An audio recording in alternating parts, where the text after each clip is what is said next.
tem que ser entendida pela comunidade. E desde que eu iniciei em 2013, eu tenho feito esse trabalho de descentralizar as ações da nossa instituição. Prova disso que a gestão, por exemplo, financeira, ela é no campo, já sai. Se você fizer um levantamento aqui, depois vocês podem discutir, nem trouxe esses dados, tá? Mas pode pegar, a gente tem que fazer reunião com o campus. Orçamento do campus Goiânia, desde que eu assumi, sempre aplicado no campus Goiânia. Se não foi anterior à minha gestão, mas hoje é. Desde 2013 nós aplicamos todo o orçamento que vem aqui. Está descentralizado, o pessoal já sabe qual que é esse orçamento, agora tem que fazer discussão aqui. Tá? Tem que fazer o debate aqui.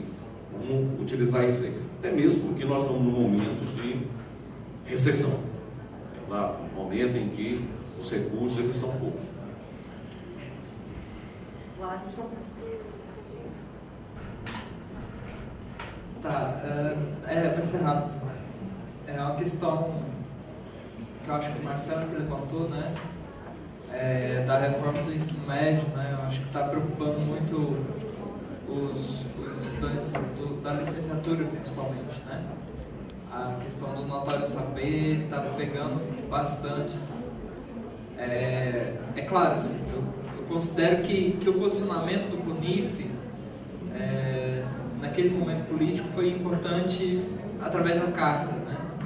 Mas eu não sinto muito a efetividade disso, né?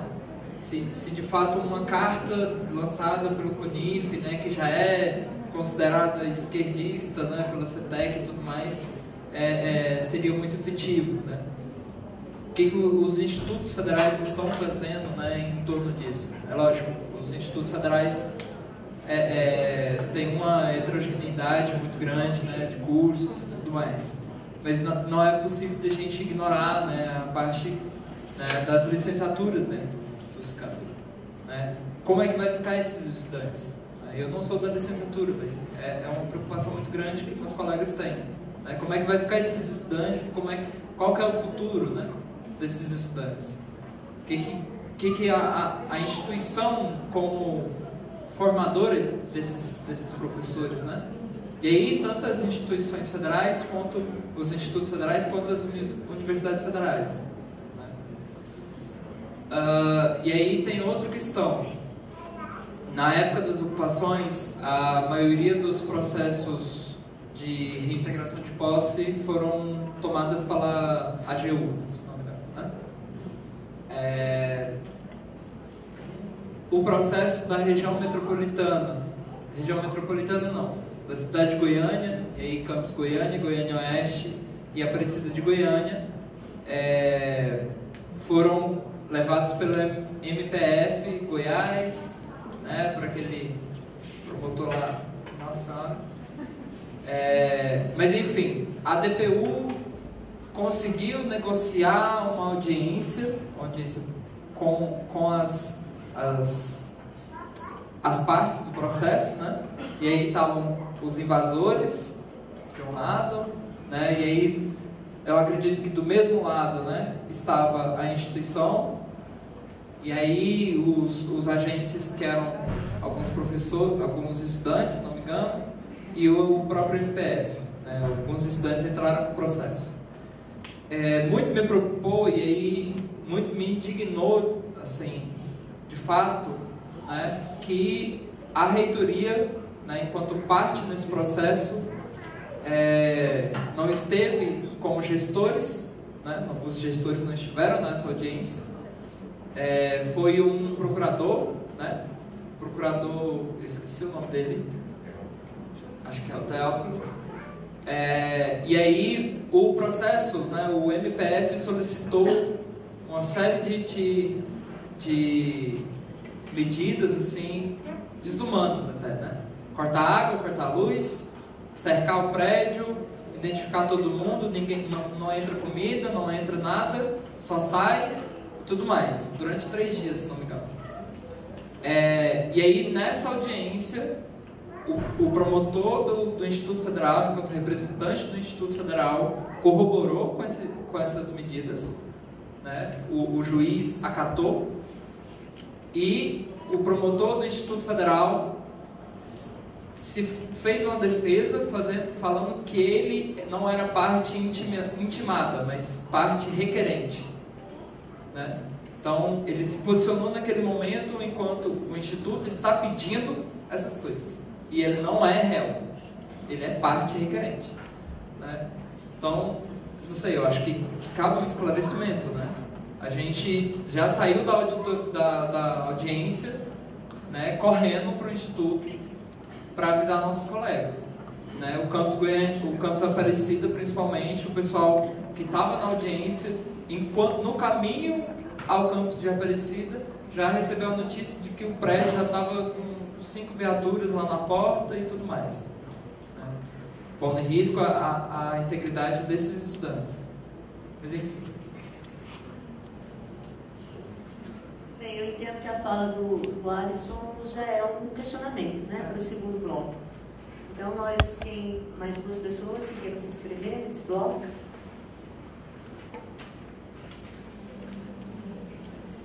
Valmir. Valmir, bota uma fala, né?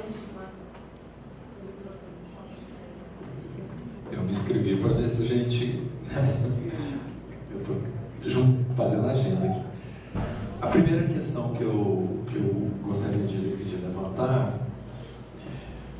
conforme diversas intervenções aqui assinalaram, é fundamental o diálogo com a sociedade, não é? É fundamental, se nós estamos em 600 e tantos municípios, mais imediatamente, e imediatamente influenciando outros mais, é fundamental.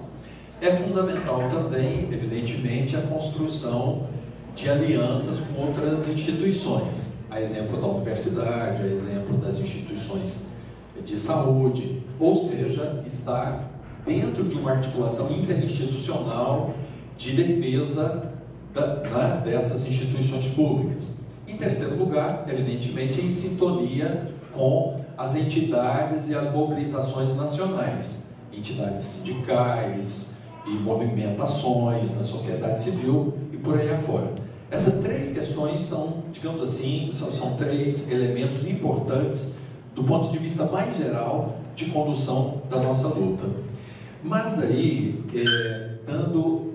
tentando explorar mais a questão interna, eu tenho 3 questões dirigidas a cada membro. Primeiramente, para o Alisson. Qual é a perspectiva do movimento estudantil após as ocupações? Quer dizer, o movimento de ocupação se esgota ou esse movimento estudantil tem que pensar uma ocupação como ato contínuo? Isto é, a ocupação como um esforço de divisão e de disputa das instâncias da instituição. É por aí. O movimento de ocupação caminha nessa direção, numa perspectiva de dualidade de poder, de compartilhamento das orientações mais gerais da instituição? Essa é uma indagação. Ao professor Jerônimo. Professor, há uma disposição de compreender que um estilo de gestão profundamente marcado muitas vezes pelo personalismo, pelo fisiologismo, pelo clientelismo, pela concentração demasiada de poder, não é justo e necessário a superação de um padrão de gestão nessa perspectiva de construção de uma unidade interna de defesa dessas instituições?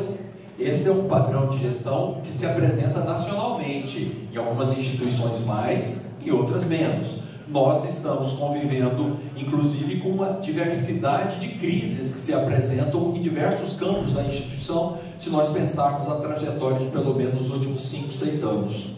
Então, há uma disposição. E, por fim, ao professor Lobão, Edson Lobão, qual é a perspectiva no sentido de construção de uma unidade dos servidores?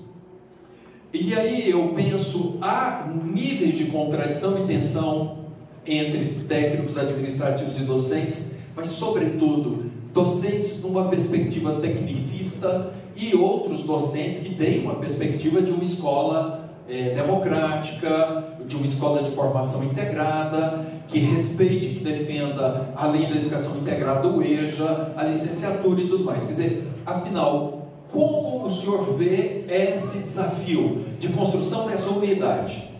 Para concluir, uma última questão que eu também encaminho a todos da mesa. É ou não é urgente e necessário consolidarmos um fórum que envolva as instituições, aqui em Goiás, os institutos, totalizamos algo em torno de 23 campos, somando os dois institutos. É ou não é urgente e necessário a construção de um fórum de defesa dessas instituições para coordenar uma política de diálogo com a sociedade e com a própria comunidade interna? Vocês têm um posicionamento com relação à constituição desse tipo de organização? Bem, ninguém mais pediu palavra, né? Então vou passar para o professor Jerônimo. Bom, primeiramente na fala do Alisson, né? Gostaria de dizer o seguinte: o apoio ao movimento estudantil, e ele é sabedor disso, sempre nós demos, assim que nós assumimos a gestão, temos chamado os movimentos estudantis. Eu acredito que isso tem de suma importância, tá? E aí eu gostaria de esclarecer essa situação, dessa relação da ação do Ministério Público, né? A ação civil pública. Naquele dia em que foi chamado para audiência, nós não fomos, de uma certa forma, intimados, tá? Até mesmo o que foi intimado foi a União. E aí a gente tem que fazer essa diferenciação. Até mesmo houve alguma polêmica nos outros campos do Instituto. A União, através dos procuradores federais, entraram com pedido de reintegração de posse, tá? E eu tenho conversado e fizemos, naquele primeiro momento que o Ministério Público nos chamou, eu estava saindo de viagem, a professora Adelina que representou. A nossa posição foi que nós não iríamos pedir a reintegração de posse. Foi o professor Adelina e o professor Hélia, juntamente com o procurador, que é o doutor Bruno. Eu liguei para o doutor Bruno e coloquei esse posicionamento. Agora, cada procurador tem um posicionamento. Ele era o procurador-chefe de Goiás. E a nossa posição foi do diálogo, tá, com o movimento. E respeito ao movimento. Esse foi o nosso papo. E ele fez essa defesa. A todo momento nós conversamos com a nossa procuradora, a procuradora que dá o trabalho direto ao Instituto Federal de Goiás, e não especificamente na União do todo, tá, que é a doutora Sheila. Momento algum ela entrou. E é dever que eu fiz dela. E ela estava sendo pressionada pelos procuradores, chefe. E o doutor Bruno, naquela mesma semana, ele saiu da procuradoria. Tá? Na mesma semana que ele fez a defesa, depois ele foi dispensado, exonerado do cargo, e não por esse motivo, né? Houve uma troca lá na AGI, certo? Então esse foi o nosso posicionamento em relação à questão. A doutora Sheila, você pode ir lá, que ela no momento algum ela fez nenhuma ação. E eu, obviamente, é que eu fiz, se as pessoas tiverem que fazer, a nossa ausência, porque nós não fomos intimados, e isso, de repente, até mesmo a posição do procurador foi no sentido de responsabilizar a gestão. E nós estamos respondendo, como disse inicialmente, a essa ação civil pública, né, que foi impetrada aí pelo Ministério. Em relação à pergunta do professor Valmir a respeito de personalismo, de gestão, isso não é praxe, né, minha, quanto gestor, tá? Ser personalista.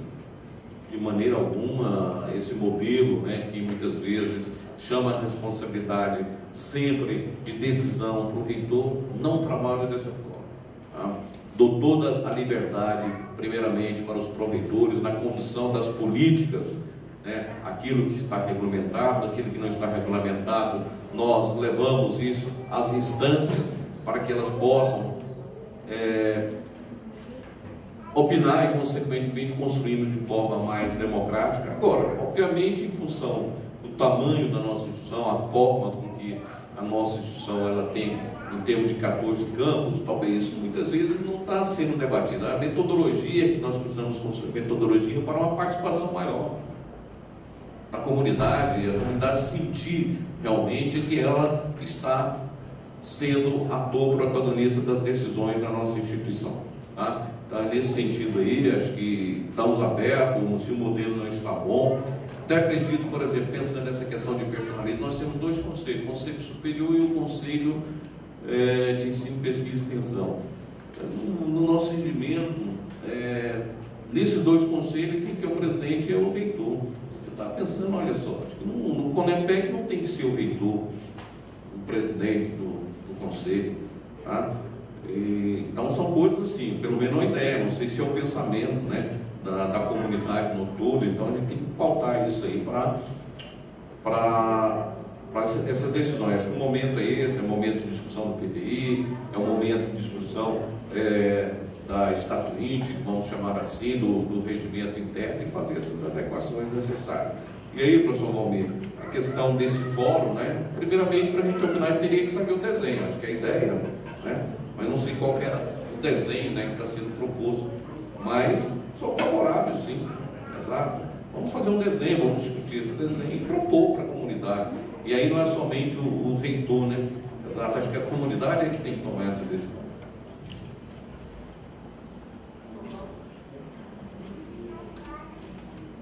Respondendo a pergunta feita diretamente para mim, é uma equação muito complicada, juntar interesses distintos num processo unitário. Nós temos conseguido isso? Eu acho que sim, pessoal. Com toda a dificuldade, com todos os problemas que acontecem, nós estamos construindo uma escola de muita qualidade. E é fruto de quê?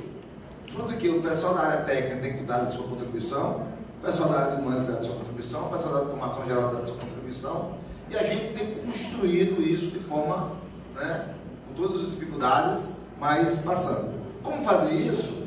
É fazer debates como esse, fazer reuniões como essas, é fazer com que os departamentos se reúnam, mas tem alguma coisa que junta os departamentos. Não só deixa as discussões em cada departamento, porque aí a sua realidade específica vai ser mais concreta, a concretude vai ser maior e aí afasta um do outro, né? Não é uma equação fácil, não é uma coisa simples. Eu tenho aqui a parede de condom fazendo assim vai resolver. Não é assim. Mas eu acho que a experiência nossa tem sido interessante, né? Mas eu queria mexer minha palha aí em algumas coisas. Por exemplo, na questão do movimento estudantil, eu não tenho dúvida de afirmar categoricamente que nós fizemos uma greve, do ponto de vista político, vitoriosa agora, fruto único e exclusivamente da pressão que os estudantes resolveram contra a gente. Não tenho dúvida de afirmar isso. Os estudantes são protagonistas desse processo. No dia 29, nós tínhamos lá um grupo de pessoas, eu acho que com 40 mil pessoas, né? E desses 40 mil, eu não tenho medo de dizer que 30 mil eram estudantes, né? E foi fruto do que eles fizeram, do que eles acumularam e que nos pressionaram para fazer a greve. Eu era um dos caras, por exemplo, que dizia, olha pessoal, fazer greve sozinho, do Sinasef, da Educação Federal, muito pouco. E eu aprendi uma coisa com essa greve. Fizemos muito enquanto categoria, pouco enquanto classe. O que significa dizer que deu ao outro lado o direito de aprovar o que quis aprovar. Diminuíram. O Senado foi 4 votos a mais só para aprovar, né? Tomaram derrota depois da questão da Previdência. Eles queriam já aprovar a comissão e tudo, não fizeram. Isso mostra que o caminho que os estudantes traçaram pode ser continuado. Agora, eu tenho uma clareza muito forte que a tarefa do próximo ano não é reconstruir a greve do Sinasef, é reconstruir a resistência da classe trabalhadora. Porque o Sinasef faz parte. Porque só o Sinasef nós vamos levar porrada. Não é por aí, né? Então, eu acho que nós temos que fazer isso com muita clareza. E eu queria dar aqui um exemplo prático, que é o seguinte, aí eu queria dialogar muito com o reitor sobre isso. A questão do personalismo não está na questão de que, olha, eu não sou, porque eu sou democrata. Ela está inerente se você não construir normas, né, de que rompam com isso. Eu vou dar um exemplo bem concreto que aconteceu lá no nosso instituto. Nosso reitor é um cara muito bonito, você conhece ele, de casa, um cara de papo muito tranquilo. E eu gosto assim, da amizade pessoal dele, muito forte mesmo. E aconteceu o caso seguinte, nós aprovamos uma resolução muito avançada, muito boa sobre a questão da remoção. E no Instituto, com a nossa expansão, remoção é uma coisa importante, você sabe disso. O cara, tem horas que o cara entra num determinado campus, o cara já entra de costa, né? Ele já entra querendo sair, né? Ele entra de costa para trabalhar, doido para fazer a remoção, né? E nós aprovamos um projeto de remoção, da qual o processo de ser estado de forma mais democrática. Aí um companheiro nosso do Instituto lá conseguiu, estava no primeiro lugar da lista, para fazer a remoção dele para o campus que eu trabalho. O que aconteceu? Uma menina que passou na área dela, foi conversar com o nosso reitor, junto com o professor, que é o marido dela, que também é lá no nosso instituto. Professor, eu sou em primeiro lugar, você é chamado agora, eu sou de Campina Grande, estou grávida. Diretor assim, mas você vai trabalhar em outros campos, porque vai vir um cara lá para cá. Não, eu vou intervir nisso.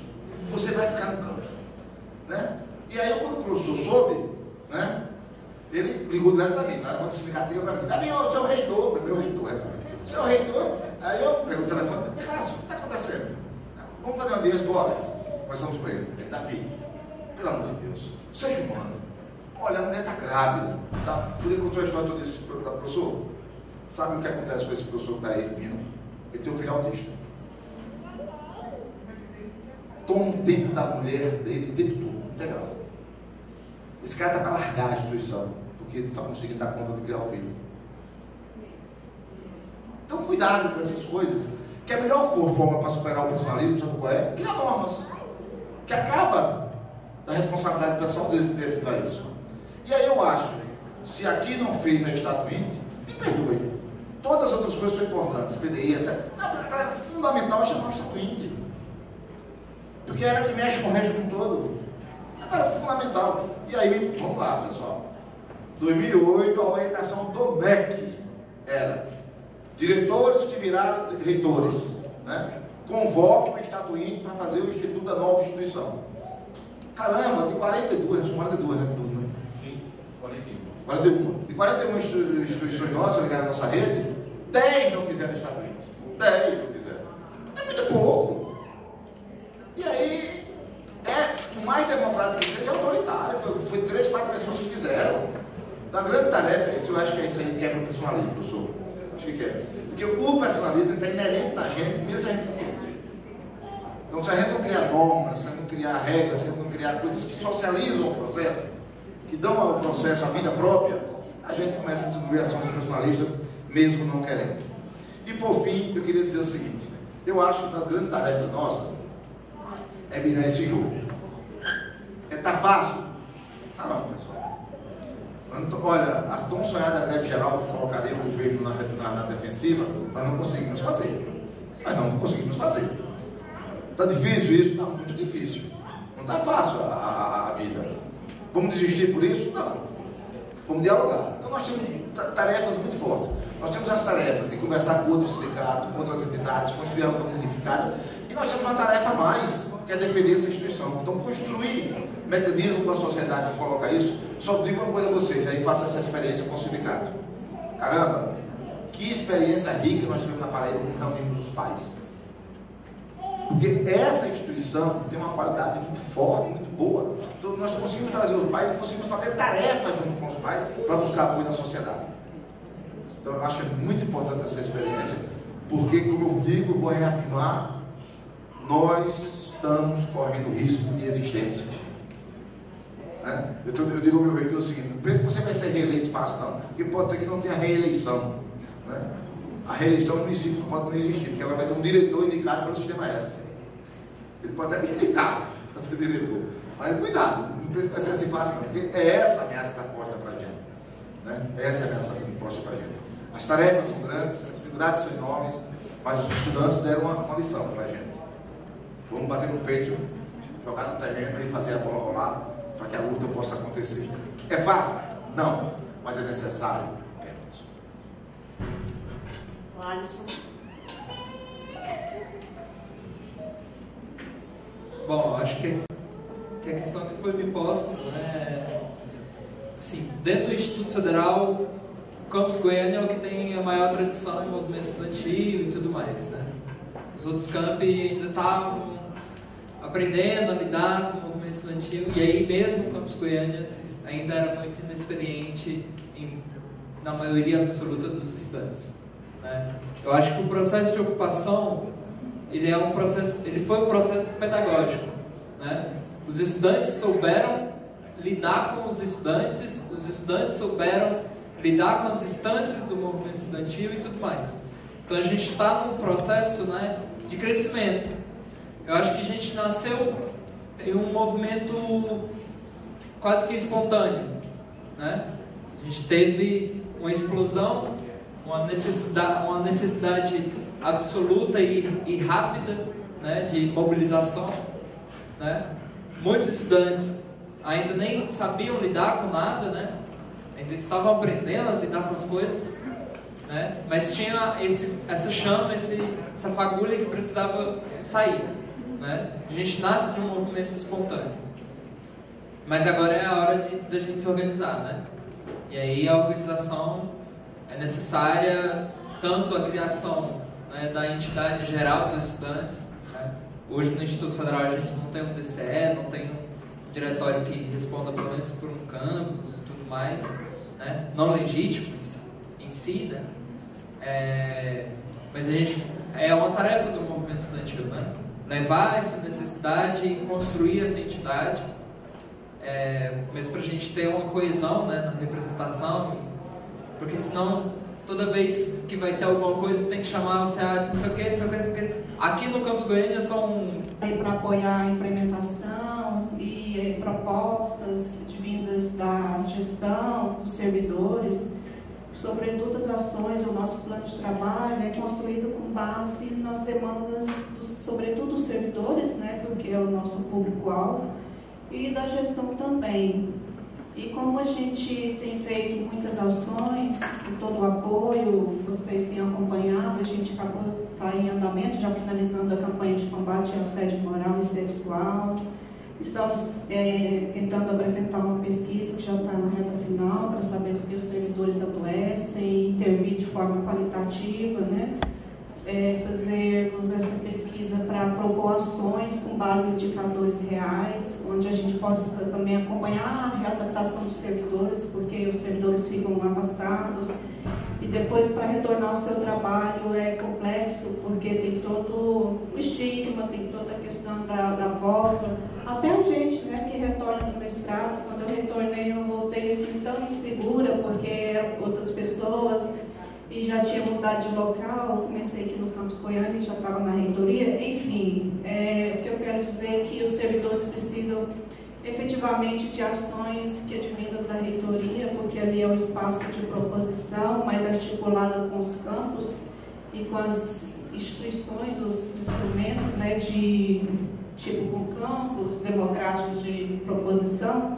Inclusive, a gente está há 1 ano e meio já tentando construir coletivamente a política de gestão de pessoas da reitoria, do Instituto, porque eu acredito que é muito importante, algo que está faltando. Eu acho que ainda não aconteceu, mas temos todos apoio para que venha acontecer. Já incluímos no Estatuto, né, na proposta, no referendo que teve, dentre outras coisas. Então, o que eu quero perguntar para o Jerônimo, o professor Heber está aqui, nos preocupa muito os rebatimentos, né, dessa PEC, dessas alterações que está tendo o governo federal, na saúde, nos espaços de trabalho socioocupacionais de todos nós, porque nós sabemos que tudo isso vai rebater nas nossas condições objetivas e subjetivas, porque a insegurança, o medo, isso nos adoece, né? Felizmente, hoje a gente temos o CIAS também, que é algo que eu tenho muito medo de que venha a ser desestruturado, porque a gente anda numa insegurança tamanha que aquilo que está posto igual a rede, se corre risco. Imagina os CIAS, né, que tem uma equipe multiprofissional que apoia todos nós.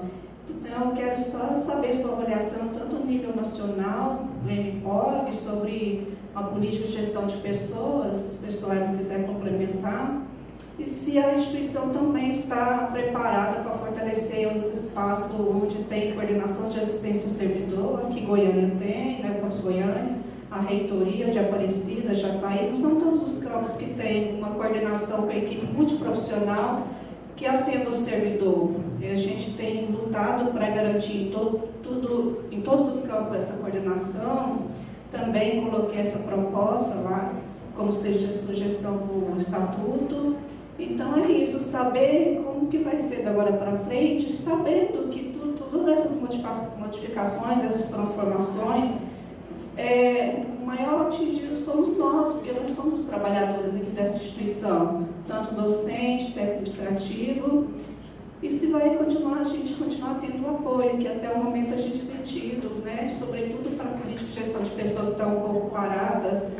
eu acho que é por falta da cultura da participação que a gente tem tentado, e para a gente também que é algo muito novo de construir uma política de tamanha significância, né, relevância. Enfim, quero saber do reitor, de agora para frente, se a gente vai estar com mais apoio ainda, que eu acho que vai fazer mais se necessário.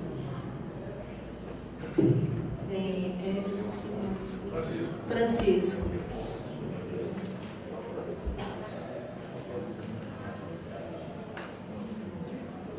Pessoal, bom dia a todos e a todas. Eu acho que mais um desabafo, mais um pouquinho da história que a gente participou aqui dentro. Eu sou ex-aluno dessa instituição, antiga escola técnica. E ao longo dos anos a gente sabe, principalmente do Sr. Paulo Filho, sobre essa qualidade de tudo isso que ele tem inventado e tem observado nesse instituto.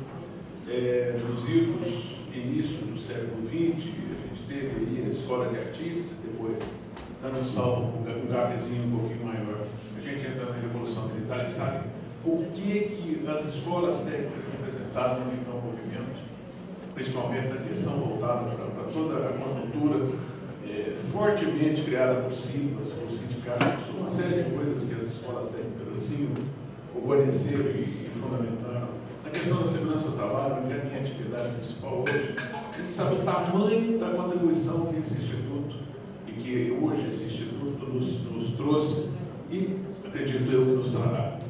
Por outro lado, eu estou desanimado.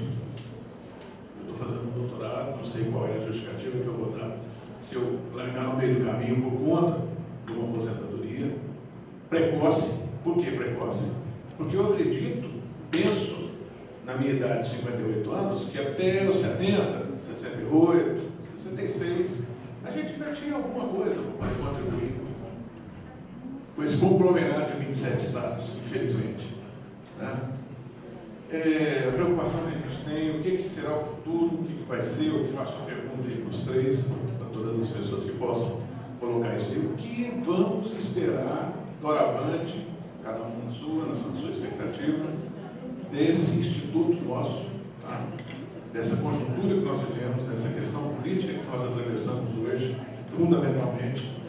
E a preocupação que a gente tem também, poxa, ao longo dos anos a gente tem visto aí, eu cito um pouco a CLT daquilo que eu conheço, nós temos 70 anos de exercício dessa CLT, ou mais de 70 anos.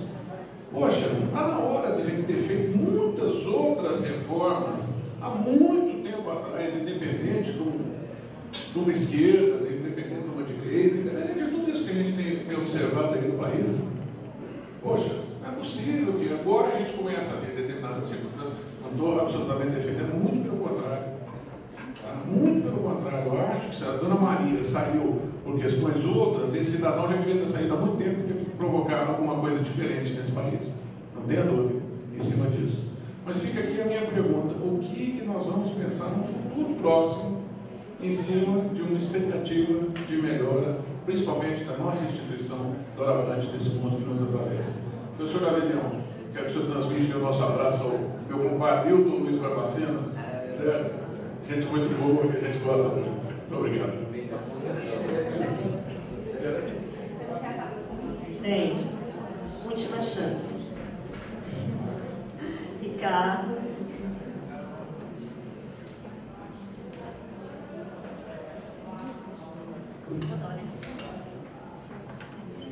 Bom dia.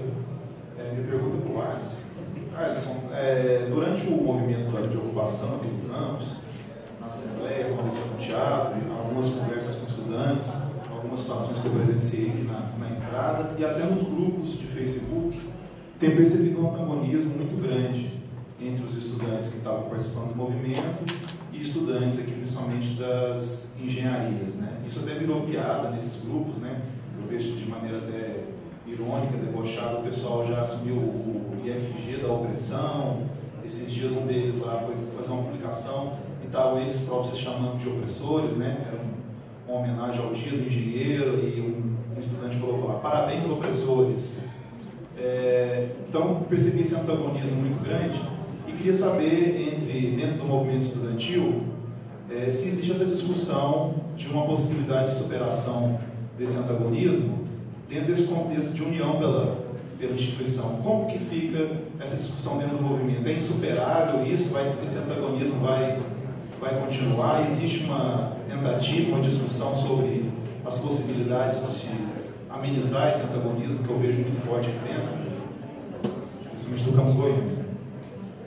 Tá, o professor Marcelo também gostaria de falar. Tem mais alguém que gostaria? Se houver mais pessoas, a gente abre o último bloco com a fala final das pessoas.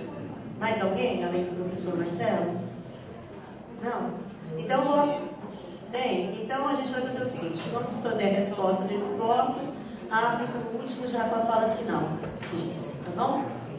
Então, eu vou começar agora pelo Alisson.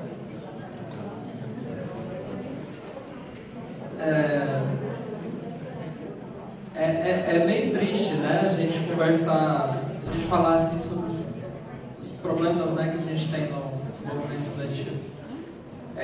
O meu sentimento é de que esse antagonismo ele é falso, ele é plantado, né?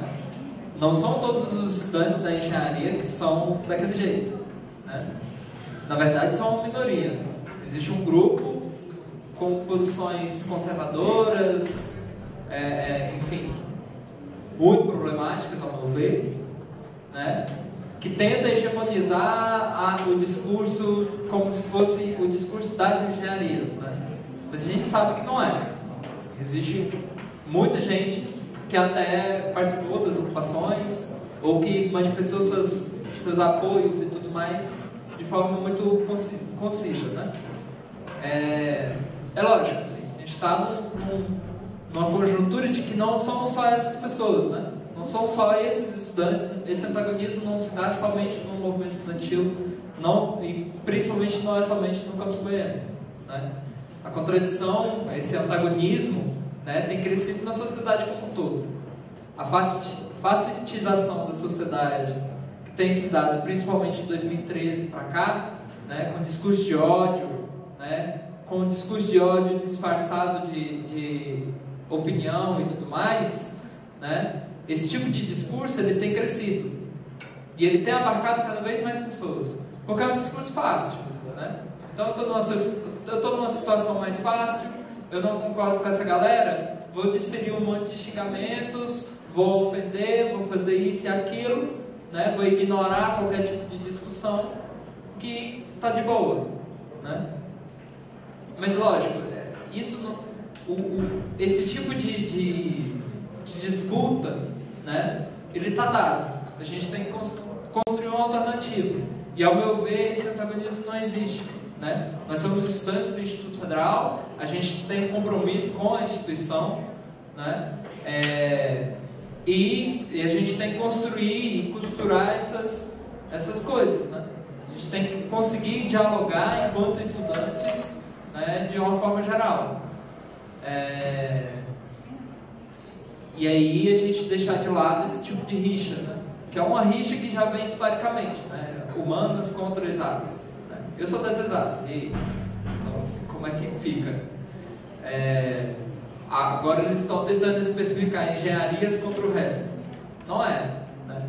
Mas enfim, é um tipo de discurso, é um tipo de disputa ideológica que demanda tempo, né? Mas que a gente tem que conversar cada vez mais próximo, a gente tem que conversar cada vez mais seriamente, né? Porque o discurso de ódio virou piada, o discurso de ódio virou meme, né? Então é complicado assim, né? Tem um meme lá e você vai e fala, cara, esse meme tá errado. Esse é problematizador de Facebook, não sei o que, foda-se, né? Não aceita pensar, não aceita dialogar, não aceita... Mas é uma coisa que a juventude principalmente está muito complicada, né? Uma parcela da juventude está muito engajada, muito boa e tudo mais, a outra parcela está engolida por esse mundo virtual dos memes e tudo mais, que é extremamente complicado. Sobre os futuros, né? Eu tenho muita fé de que a gente consegue construir uma unidade entre as instituições, a gente consegue construir, né? A gente está aí com a rede federal muito grande, com pessoas muito compromissadas com a rede federal, com pessoas que estão compromissadas para além da ideia, né? No sentimental. Eu também tenho um laço sentimental com a instituição muito grande, que não me deixa largar assim, simplesmente, né? Então, mas enfim, e eu também acredito nessa instituição enquanto uma ferramenta transformadora da sociedade. Então, existem muitas pessoas e uma comunidade muito grande compromissada com isso, né? É lógico, a gente está vivendo um período nebuloso, né? As pessoas não estão conseguindo enxergar o que está acontecendo, as pessoas não estão conseguindo ter acesso às informações do que está acontecendo. Mas a partir do momento em que a gente tiver isso, provavelmente, e eu espero, né, que exista, né, uma mobilização muito grande em torno disso. Mas, contudo, entretanto, a gente está num período que, né, deixa a gente triste, né? A gente meio desmotivado. É a reforma da Previdência, a reforma do ensino, a reforma orçamentária, a reforma não sei o que, isso e aquilo, né? A verdade é que a esperança continua, né? E o lado justo da força, o lado justo do mundo vai conseguir vencer, eu espero, né? A gente está passando por períodos nebulosos, mas a gente precisa continuar esperançoso, né? Eu sinto que nos nossos espaços existe um sentimento geral de desânimo, de tristeza e isso tudo, mas eu como militante, né, tento me manter friamente perante aos fatos e tudo mais. Eu também sou atingido por todos esses sentimentos ruins, mas eu acho que é necessário que nós nos mantenhamos esperançosos e que mantenhamos os nossos colegas, né, também esperançosos e motivados, né, a construir esse espaço, a construir uma alternativa, porque se não for isso, a gente volta para tempos obscuros, né? Bom, a Sandra coloca a questão da política de gestão de pessoas, né? Para responder de uma forma bem tranquila, a Sandra trabalhou comigo quando era pró-reitor. Assim que eu assumi a pró-reitoria de desenvolvimento institucional, nós iniciamos aí, dando todo o apoio naquela época para que essa política ela fosse construída. Está certo que para se fazer política precisa de pessoas engajadas. Teve vários servidores nossos que foram removidos para outras localidades. A Sandra saiu do seu mestrado e voltou, obviamente, colocando à disposição, né, para estar à frente dessa construção. E o apoio foi dado e sempre vai ser nessa perspectiva. Aqui a nossa preocupação é com as pessoas dentro da nossa instituição, tanto docentes, servidores administrativos, na perspectiva de dar condições ideais de trabalho e tudo mais, tá certo? Em função mesmo de todas as dificuldades. E aproveitando dentro dessa fala, e me dirigindo ao professor Lobão, talvez porque quando eu falo de personalismo, não é fala não, é prática. E aí, um dos exemplos bem que a gente poderia trabalhar, o mesmo exemplo que você apresentou de remoção. Quando eu assumi a Pró-Reitoria de Desenvolvimento Institucional, me assustei, tinha quase 200 processos de solicitação de remoção acima da mesa. Primeiro trabalho contigo. O que nós fizemos naquela época? Interferimos todos e criamos regras, tá, que foram aperfeiçoadas ao longo do tempo. Discutimos regras de remoção para acabar com essa perspectiva, né, até prevista na própria legislação, né? E isso foi muito bom. Hoje nós temos um procedimento de remoção aí que dá oportunidade para as pessoas conhecerem conhecer as regras. E sempre nós pautamos dessa forma. E aí é importante também, em um momento desse, a gente está ouvindo as pessoas, né, os anseios e tudo mais, porque a gestão ela funciona muito quando é provocada também. Você tem ações que você propõe, mas quando você é provocado, você passa a pensar e, obviamente, né, induzir determinadas ações dentro da instituição. Tá?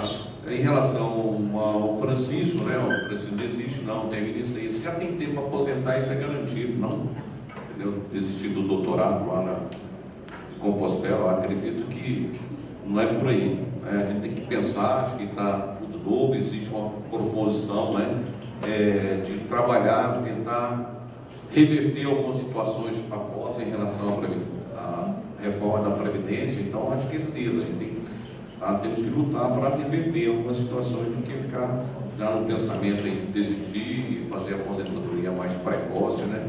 Acho que não é nesse sentido, não. Bom, uma outra caso, tá? Bem rápido.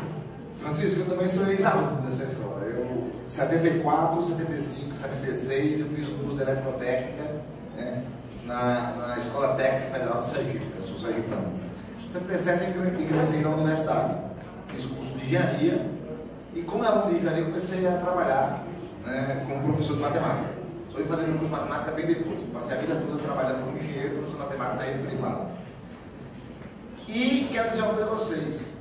Sou daqueles que acham que muitas reformas deveriam ser feitas nesse país. Muitas, não é poucas não. Tá? Muitas. Mas o que está tendo em curso não são reformas. O que está em curso são contra as reformas.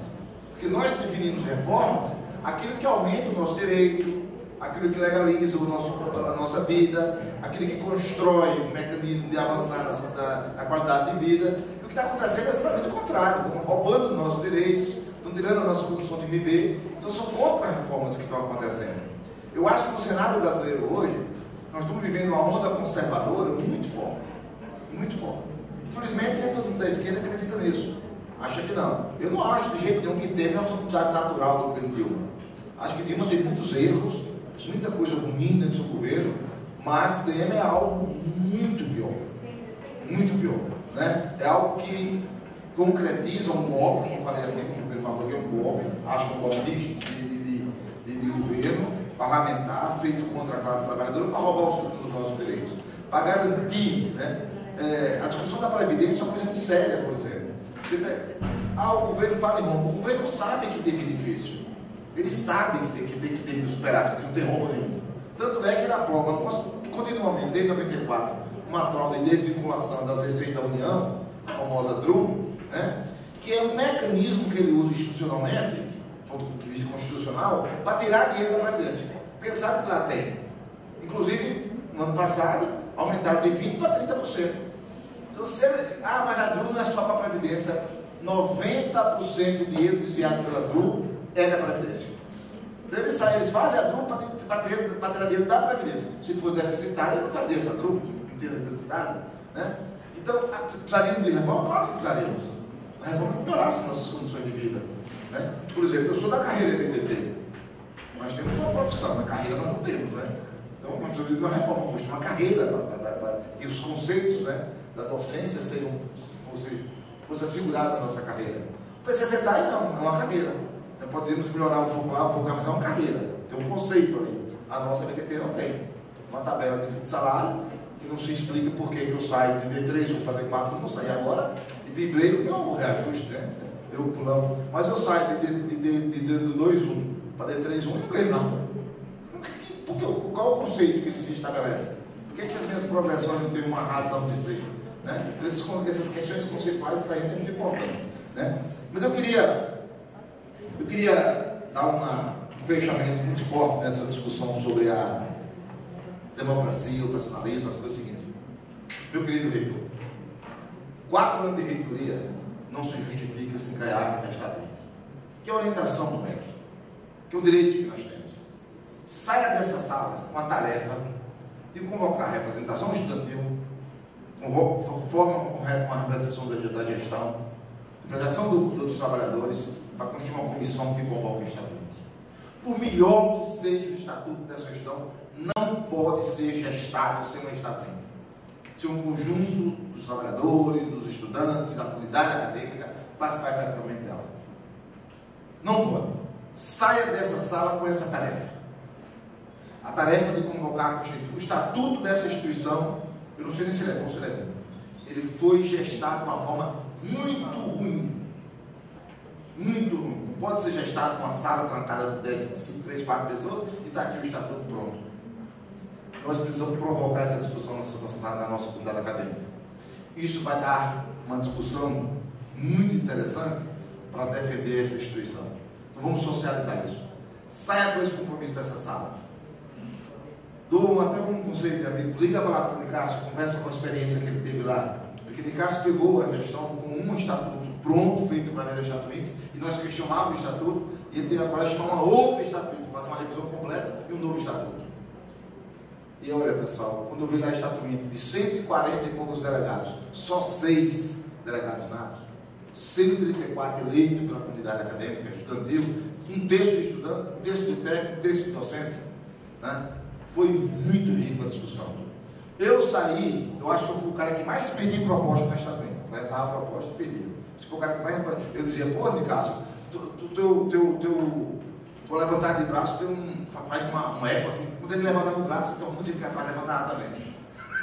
Parecia que era aquela força, mas mesmo saindo derrotado, eu sei o seguinte, estou satisfeito. E, digo a você, temos um estatuto democrático. Poderia ser melhor? Poderíamos. Né? Poderíamos, vamos tentar fazer isso. Por exemplo, para o Consuper, lá, nós elegemos uma parte por chapa, uma parte por representação de campus. E o diretor do campus pode se candidatar. Eu acho absurdo. Por que eu acho absurdo? O diretor do campus, no meu campus tem 240 trabalhadores. Ele tem quase 60 FG e CD para distribuir no campus. O cara que é diretor já entra com 70 votos. Como as eleições. Né? E se o cara não vota nele, não, cara, eu sou de tal FG, mas não votar no caso dele. Se você anunciar isso, ele vai tirar você e botar outro lugar. A função é dele, o cargo é dele. Né? Então, eu acho que tem algumas coisas que nós podemos avançar. Não foi do jeito que eu queria, mas foi uma coisa democrática. Então, eu proponho, saia daqui com esse compromisso. Não pode uma instituição federal como a nossa, que tem autonomia, que tem todo esse processo de organização, ter um estatuto como o Instituto Federal de Goiás tem, formado dentro de uma sala. Não pode. Esse é um compromisso que tem que ser logo. Não termine o seu mandato sem fazer isso. Isso é muito ruim. Dá essa comissão a perspectiva de colocar urgentemente esse estatuto. Com o estatuto pronto, com o estatuto pronto, aí você vai ter tudo, como é que constrói o PDI, como é que constrói isso, como é que constrói aquilo, a gestão pessoal, tudo isso. O estatuto é a nossa alma. Daí sai todo o resto do trabalho. Acho que essa tarefa é uma tarefa que nós deveríamos fazer em todo o Brasil. Repito, das 42 instituições da nossa rede, 41,